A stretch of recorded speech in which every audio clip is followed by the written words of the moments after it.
nurse practitioner is an advanced practice nurse, usually a master's or a doctorate level in training, specializing in different areas in healthcare. There is no such thing as a neurosurgical nurse practitioner. My training is in family practice, and all of the training that I received for neurosurgery, I learned from Dr. Wascher. I learned more in the first 6 months of working with Dr. Wascher than I did in all of my graduate studies.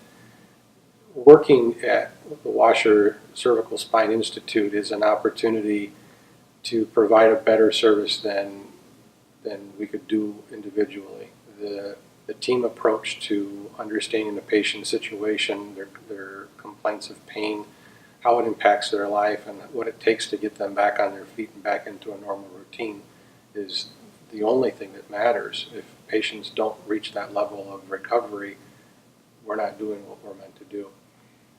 My role at the Cervical Spine Institute is to triage a lot of those patients, hear the phone calls and the mails that come in, and sort out, are they ready for a surgical discussion or do they need more workup? We want to be efficient with patients' time, and simply bringing them in to see the surgeon because that's what they think is the next step can oftentimes be, in fact, a waste of their time and money. If we do things in an orderly scientific process, we can be much more efficient, taking months of treatment down to weeks if we can work through that appropriately. And that's part of the role that I have is making sure that over the phone, over email, we get that organization done ahead of time.